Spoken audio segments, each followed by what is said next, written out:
Pertama adalah seputar teori perubahan sosial dengan beberapa subbab. Subbab yang pertama adalah teori tentang kelas, di mana Faki membedakan pemikiran antara Marx dan Althusser. Konsep kelas sendiri oleh Marx adalah lebih kepada kekayaan. Jadi seseorang yang memiliki kekayaan yang lebih banyak, maka dia termasuk ke dalam kelas elit. Sedangkan menurut Althusser sendiri, persoalan kelas adalah persoalan mengenai pencurian nilai lebih, dalam artian banyak masyarakat yang menciptakan eksploitasi. Jadi hal ini tuh melibatkan banyak sekali unsur masyarakat dan membutuhkan tata ekonomi yang baru sehingga kekayaan dapat terdistribusikan secara adil. Marxisme sendiri itu adalah sebuah pemikiran sosial untuk mencari keadilan sosial. Masyarakat tanpa kelas itu masyarakat yang tanpa eksploitasi ataupun tanpa pencurian nilai lebih, sehingga nilai lebih ini tidak hanya dinikmati oleh kaum kapitalis saja, tetapi oleh masyarakat luas, baik itu melalui pajak negara, bunga bank, atau yang. Sebab yang kedua adalah agenda perubahan sosial, reformasi atau transformasi. Teori perubahan ini saling bertentangan antara dua teori, yaitu teori modernisasi yang berakar pada paradigma sosial positivisme. Yang kedua adalah paham teori sosial kritik atau juga yang dikenal dengan ilmu sosial emansipatoris, seperti teori kritik mazhab Frankfurt, neo-marxisme, dan juga teori postmodernisme. Perubahan sosial yang tengah terjadi ini sedang diuji apakah mampu mentransformasikan relasi sosial politik untuk menjadi relasi yang adil dan berwatak emansipatoris, ataukah lebih kepada reformasi sosial. Seharusnya perubahan sosial yang terjadi memiliki perspektif transformatif dan memiliki jangkauan yang luas baik dari segi metodologi, agenda, maupun motivasi. Perubahan sosial yang berperspektif transformatif juga menyangkut hal-hal yang memenuhi kebutuhan praktis dalam strategi golongan miskin. Hanya dengan cara itulah perubahan sosial dapat menyumbangkan transformasi sosial ke arah yang lebih adil. Sebab yang ketiga adalah para pengetahuan yang memberdayakan dan membebaskan. Secara umum, pandangan ilmu sosial saat ini didominasi oleh paham objektivisme dan pemikiran yang bersifat regulatori. Pada titik ini, para ilmuwan sosial memiliki kekuasaan yang luar biasa besar, bahkan bisa mengalahkan para pemimpin adat dan pemimpin agama. Tugas utama peneliti adalah menciptakan ruang masyarakat untuk mentransformasikan gerakannya. Bagaimana penelitian ini mampu memfasilitasi gerakan masyarakat untuk menyelenggarakan pengkajian kritis yang mempertanyakan asumsi dasar ideologi dan paradigma mereka dan implikasinya secara teoretik dan praktik terhadap perubahan sosial. Mengenai paradigma perubahan sosial, Habermas yang membagi paradigma sosial dalam 3 jenis. Pertama adalah ilmu sosial sebagai instrumental knowledge. Pengetahuan lebih dimaksudkan untuk menaklukkan dan mendominasi objeknya. Ilmu sosial diperlakukan sebagai ilmu alam yang menganut positivisme. Masyarakat pemisahan fakta dan nilai dalam rangka menuju pada pemahaman objektif atas realitas sosial. Kedua, hermeneutic knowledge, ilmu sosial yang dimaksudkan untuk memahami realitas sosial secara sungguh-sungguh, jadi lebih kepada kajian filosofis. Ketiga adalah emancipatory knowledge. Ilmu sosial dipahami sebagai proses katalisasi untuk membebaskan manusia dari ketidakadilan. Paradigma ini memperjuangkan pendekatan yang bersifat holistik dan menghindari cara berpikir deterministik dan reduksi. Nah, sebab yang terakhir adalah fasisme. Mungkin ya sudah banyak mendengar di Indonesia, apalagi di Indonesia sudah banyak yang mempraktekkan. Nah, contoh saja bagaimana partai politik mempraktekkan semangat dan perilaku militeristiknya. Terus, bagaimana pemerintah menyelesaikan konflik-konflik yang ada dengan penggunaan teror, represi, penjinakan ideologi, serta hegemoni. Bahkan para demonstran yang notabene memperjuangkan hak-hak asasi manusia, bahkan telah melakukan tindakan kekerasan. Bahkan penerapan amar ma'ruf nahi mungkar di dalam agama Islam telah menggunakan cara-cara yang tidak humanis, dengan melanggar hak-hak asasi manusia, hak-hak perempuan, hak-hak ekonomi, hak-hak politik, dan juga hak reproduksi. Juga terjadi kekerasan dalam rumah tangga sebagai cara yang digunakan untuk menciptakan rumah tangga yang sejahtera. Dengan demikian, fasisme sesungguhnya sudah merasuki relung berpikir kita tanpa kita sadari. Jadi fasisme itu sudah mendarah daging sebenarnya di diri kita. Selanjutnya mengenai bab 2 yaitu pemikiran para tokoh. Tokoh yang pertama adalah Paulo Freire tentang pendidikan kritis di bukunya Pendidikan Kaum Tertindas. Jadi Paulo Freire itu menganggap bahwa pendidikan pasif atau teacher oriented itu sama saja dengan menindas peserta didik, karena peserta didik di sini tidak dituntut untuk berpikiran kritis. Peserta didik sebagai subjek itu adalah salah satu bentuk humanisasi atau memanusiakan manusia. Tujuan dari pendidikan kritis menurut Freire itu adalah peserta didik diharapkan nantinya dapat menjadi agen perubahan di masa mendatang dalam rangka untuk membentuk atau mengubah transformasi sosial.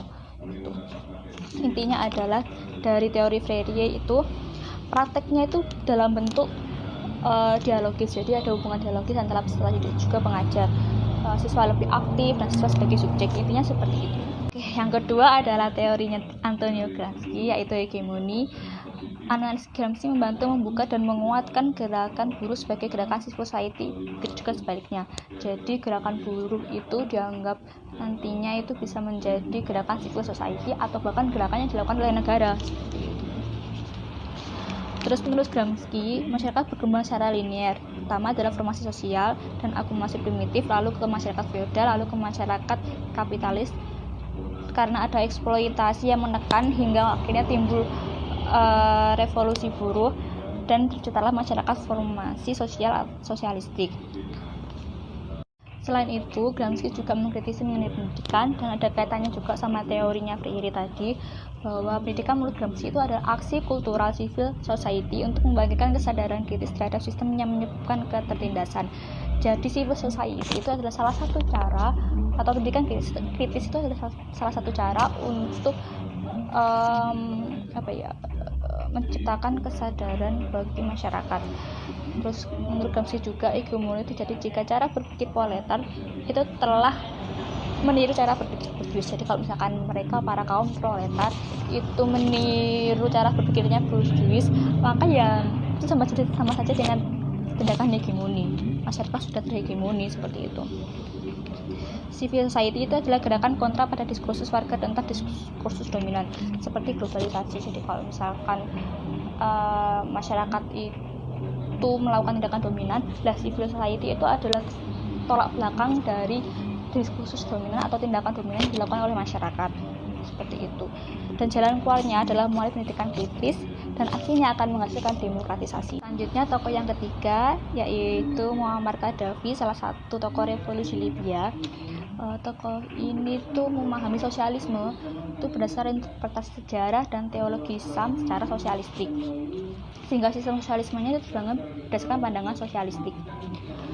Misalkan tentang kepemilikan tanah, itu kata Gaddafi, kalau misalkan kepemilikan tanah itu adalah milik Tuhan Yang Maha Esa, maka manusia itu harus memanfaatkannya dengan baik dan juga mengaturnya dengan adil dan juga tentunya sosialis. Gaddafi juga menganggap bahwa salah satu kekekalan kebenaran itu adalah Al-Quran dan fikih itu bukan, gitu. Revolusi Libya atau revolusi yang dibanggakan oleh Gaddafi itu meletakkan watak dasar Islam sebagai ajaran utamanya. Di dalam bukunya The Green Book juga itu menjelaskan kalau misalkan masyarakat demokratis adalah masyarakat yang tidak menggunakan landasan politik Islam, tetapi menggunakan landasan Islam sebagai rahmat dari Allah, seperti itu. Atau bisa dikatakan Islam sebagai rahmat seluruh alam, seperti itu. Perjuangan revolusi untuk membentuk tatanan sosial yang memberi manfaat bagi seluruh alam itu adalah tujuan utama dari revolusi yang dikatakan oleh Gaddafi. Keempat atau yang terakhir yaitu teorinya Foucault tentang diskursus, teori yang paling susah. Itu mendeskripsikan anatomi kekuasaan pada suatu diskursus yang dapat digunakan untuk seluruh ilmu baik humaniora, seni, sastra dan sebagainya. Pemikirannya itu tentang kekuasaan, menyadarkan orang akan relasi kekuasaan antara penganut agama barat dan merupakan kebenaran dengan kepercayaan dan teologi lokal animisme yang perlu diselamatkan. Jadi bisa dikatakan kalau misalkan diskursus ini bertolak belakang dengan ajaran ilmu agama dan juga kepercayaan, menolak hal itu intinya Foucault.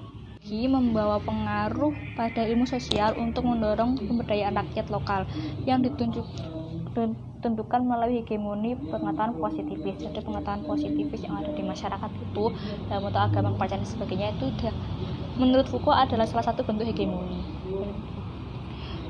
Menurut Foucault juga pengetahuan bisa bertransformasi jika membongkar relasi kuasa. Relasi kuasa dimaksud seperti apa sih? Seperti yang saya sebutkan tadi, itu bisa bisa hancur kalau misalkan dilakukan transformasi sosial agar pengetahuan itu benar adanya, seperti itu. Melanjutkan pembahasan dari Faki tadi, sebenarnya Faki merupakan pembahasan mengenai globalisasi dan dampaknya terhadap masyarakat. Globalisasi sendiri menurut Faki adalah lanjutan dari paham kapitalisme yang berakar pada paham liberalisme, di mana krisis pembangunan terjadi pada masa ini merupakan bagian krisis sejarah dominasi dan mengeksploitasi. Globalisasi saat ini adalah globalisasi komparasi, di mana pada dasarnya globalisasi yang berdasarkan pada prinsip neoliberalisme serta paham pasar bebas. Oleh karena itu, menurut Faki, globalisasi sesungguhnya lebih tepat dikatakan sebagai globalisasi arus uang dan globalisasi komparasi liberalisme ekonomi. Dalam hal ini, kita memerlukan wacana terhadap paham globalisasi komparasi, yakni globalisasi dari perspektif kaum miskin, terus petani kecil, nelayan, dan kaum marginalitas. Di mana globalisasi yang dimaksud adalah suatu model ekonomi yang mengembalikan peran negara untuk mengatur ekonomi dan politik yang berpihak untuk kaum kecil. Sejak adanya kesepakatan The Bretton Woods yang didirikan IMF dan World Bank dan ditandatanganinya oleh kesepakatan GATT, secara tidak langsung dunia telah memihak dan didorong oleh kepentingan perusahaan internasional. Untuk itu, dengan serta-merta negara-negara dunia ketiga mengalami reformasi mengenai kebijakan ekonomi, kebijakan politik, kebijakan sosial budaya, di mana dalam perubahan kebijakan itu yang memihak kepentingan TNCS atau transnational corporates akan memarginalkan petani, pedagang kecil, masyarakat adat dalam hal perebutan sumber daya alam seperti tanah, laut, hutan, dan lain sebagainya. Anekaragaman hayati secara umum telah rusak parah karena oleh beberapa sebab. Yang pertama, pemakaian varietas unggul yang meningkatkan is and less profitable. Yang kedua, memihak bioparent secara efektif dilakukan perusahaan seperti yang terjadi pada seorang petani di Kanada, di mana ia dituduh telah menggunakan bahan secara ilegal. Globalisasi saat ini adalah globalisasi komparasi, di mana pada dasarnya globalisasi yang berdasarkan pada prinsip neoliberalisme serta paham pasar bebas. Oleh karena itu, menurut Faki, globalisasi sesungguhnya lebih tepat dikatakan sebagai globalisasi arus uang dan globalisasi komparasi liberalisme ekonomi. Dalam hal ini, kita memerlukan wacana terhadap paham globalisasi komparasi, yakni globalisasi dari perspektif kaum miskin, terus petani kecil, nelayan, dan kaum marginalitas. Di mana globalisasi yang dimaksud adalah suatu model ekonomi yang mengembalikan peran negara untuk mengatur ekonomi dan politik yang berpihak untuk kaum kecil.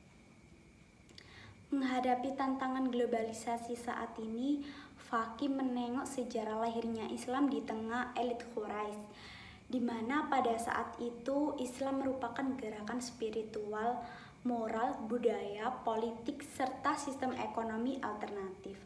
Selain itu juga, Islam lahir sebagai jalan pembebasan dan kemanusiaan dari dua kekuatan global zamannya. Yang pertama yakni kekuasaan Romawi di barat dan Bizantium di bagian timur. Tulisan terakhir yang berjudul "Panggil Saja Kami Kaum Difabel" menjadi tulisan yang menarik, di mana difabel atau kelompok manusia yang memiliki kemampuan berbeda adalah istilah yang sedang diperjuangkan untuk menggantikan istilah penyandang cacat. Di mana pada tulisan ini mengupas mengenai makna kecacatan dalam kaitannya dengan nasib mereka dan kehidupan difabel, dan apa asumsi dibalik penyelenggaraan kegiatan seperti santunan maupun pendidikan bagi mereka yang mendapatkan julukan kaum penyandang cacat tersebut. Untuk memahami masalah ini, Faki membagi tulisannya menjadi 3 bagian, di mana yang pertama ini membahas mengenai tentang bagaimana konstruksi kaum penyandang cacat tersebut. Yang kedua, bagaimana konstruksi ideologi yang diletakkan dalam struktur formasi sosial dewasa. Dan yang ketiga itu bagaimana analisis mengenai berbagai paradigma pendidikan dalam kaitannya dengan nasib penyandang cacat tersebut. Untuk mengakhiri tulisannya, Fakim menyatakan bahwa dalam konteks memanusiakan penyandang cacat, pendidikan perlu mengubah ideologi mereka terhadap penyandang cacat.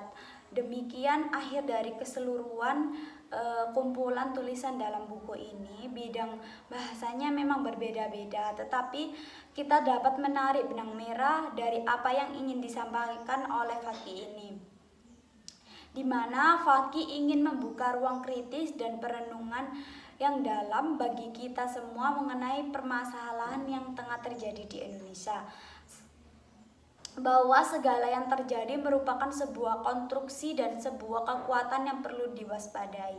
Sekian presentasi dari kelompok kami. Wassalamualaikum warahmatullahi wabarakatuh.